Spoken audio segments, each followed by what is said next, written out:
Now that we have drawn a mandala, the next question that naturally arises is, what are we looking at? So, the first thing to do when looking at a mandala is to ground yourself and slow down. This is not a moment to rush into meaning making. It is more like listening to someone speak, not trying to hear certain things, but allowing what's there to show itself. Like when somebody is speaking, we don't interpret word by word. We listen to the whole sentence and then try to figure out what it means. And not only the whole sentence, but also the context of the situation, what the person has spoke before, what is going to come after, what the situation is, and only then do we understand. This is exactly what happens with the mandala. So when you finish a mandala, simply look, let your eyes move naturally. Notice where they go first, what do they keep coming back to, what feels busy, what feels quiet, and what emotions arise as you look at different parts. Even this simple noticing already will begin to tell you something important. And one of the things that you will realize is that even though it might look like it, but this mandala is not random. These choices of colors or shapes, they may feel that they're spontaneous, and that there is no relationship of those with what you're going through or what your psyche is trying to communicate. But in reality, the mandala is a cross-section of how your unconscious organized itself at that particular moment. Once again, as Jung warned us, this is not a puzzle to be solved, it is just information to be felt. Like we talked about the sentence, we have to understand what another person is talking about in the context of many things. So one of the things a mandala does is move us out of our thinking mind. And that matters because the unconscious does not speak in logical sentences or linear explanations. It speaks in images, patterns, rhythm, and feeling. So, what is this unconscious? And some people have said collective unconscious, right? Like, so unconscious is something that we don't understand about us. It lives under the conscious, away from our awareness, the unconscious. And it's made up of our previous experiences and how we react to different things based on them, things that we don't remember, but they go into unconscious. Similarly, there's another thing called collective unconscious. And I just want to explain this in a very simple way. So imagine that all human beings share certain basic ways of experiencing the world. For example, everyone understands what balance feels like. Everyone understands what danger feels like. Everyone understands what safety feels like. Everyone understands what a circle feels like. These are things that don't have to be taught. Your body already knows them. So the collective unconscious is simply a name for these shared human patterns. The ways humans everywhere respond to certain shapes, rhythms, experiences. So when certain shapes, numbers, or colors appear again and again in mandalas across cultures, it isn't because people are copying each other. It's because they're responding to the same inner structure of being a human.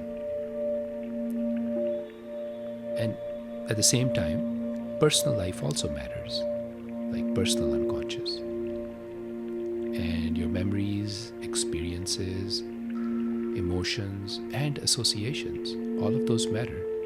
And typically a mandala lives in the tension between these two, the shared human patterns and our individual story. And that's how meaning emerges when these two meet.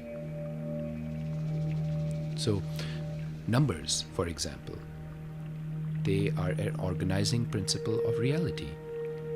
Numbers often appear in mandalas and across cultures. They tend to organize meaning in similar ways, not as rigid rules, but as tendencies.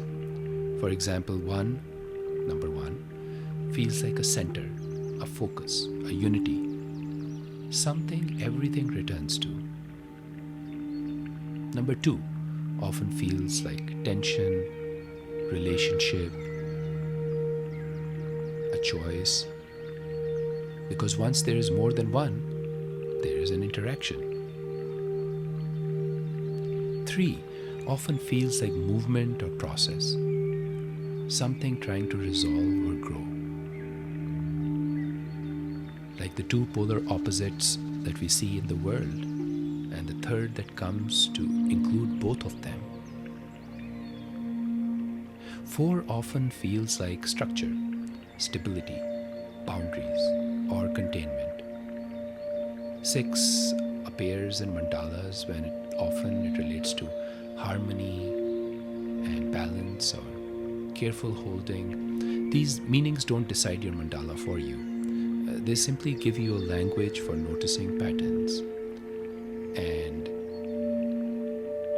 the real questions come, why did this number show up now in this moment of my life? And that's exactly where the collective human experience meets your personal journey. Similarly, colors, they are indicative of emotional tendencies. They often are recognized by humans, and the same balance between personal history with colors and the collective history with colors gives us meaning. For example, red can feel like energy, urgency, danger, or life force. And blue can feel like calm, depth, sadness. Yellow can feel like light, clarity, sometimes anxiety. Green can feel like growth and healing or balance. Black can feel like boundary, mystery. White can feel like openness, space, or potential. So what matters most is not the definition, but how the color felt to you while drawing. So did it feel soothing, protective, distant, alive? That felt sense is the meaning. So for example, if I draw red and it feels soothing to me, then the collective unconscious might view red as full of danger, life force, urgency. But to me, that feels soothing. And within that combination of the collective and the personal unconscious, the meaning emerges for me. Like, why does red feel that way to me? This felt sense is all part of the meaning. So there's a structure that tells a story. Beyond numbers and colors, the structure of a mandala, it tells its own story. Is the center guarded or open? How thick or thin are the lines around it? Is there symmetry or tension, sharp edges or soft curves? Does the movement feel inward or outward? Because the structure is how the psyche is organizing itself.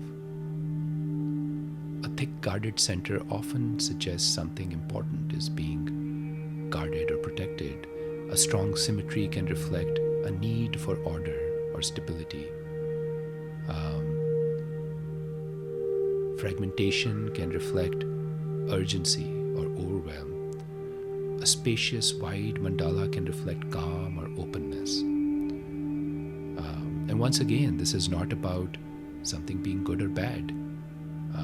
It's not about judging your mandala, about the imperfections in it, about the lack of skills in it. It's just about noticing what your inner system did or needed at that moment. So, one mandala is one moment in time, helpful but limited. It's like that sentence that we were talking about, just one sentence. But unless we hear the sentences before it and after it, we will not be able to make out a story. So drawing a single mandala is like exercising a muscle once, but if you want to see change, if you want to learn what your unconscious is talking about, then you return back to this practice. So when mandalas are drawn over time, they begin to tell a story. You might draw them after meditation, after breath work, after yoga, after emotionally charged moments, after waking from your dreams, after prayer, after walking in nature. When you place mandalas next to each other, then there's a pattern and a story that begins to appear. And you may notice the center slowly opening, the colors changing, numbers shifting, the structure becoming softer or firmer. And that's when meaning becomes consequential. Not because one mandala explains you, but because mandalas reveal the direction of movement of your psyche and who you're becoming. So a simple ongoing practice, mandala practice, might look like this, that draw one mandala once a week, date it, and notice how it feels, and place it somewhere safe. If you like writing, you might add a few sentences about what you were feeling or what prompted you to draw it and how you felt after it. And over time, these mandalas become a visual journal of how your attention gathers, how meaning organizes, and how your inner world adapts. So a mandala doesn't tell you who you are, it just tells us where you're headed, how you're changing. And if you want to combine these two ways of being, the non-verbal, artistic, symbolic with the linear, logical, then you can do a journal entry like we talked about, and you can do a journal entry with the mandala, and you can focus your journal entry on ABC, like antecedent, what is happening, B, behavior, like the drawing of the mandala, and C, the consequence. What did you feel like after the mandala was finished? What was the consequence in your psyche? So then you're combining the linear, logical, rational part of the brain with the symbolic part of the brain, and within it a meaning and story emerges. In the next section, we'll talk about how a mandala can become an ongoing companion, something you return to as life.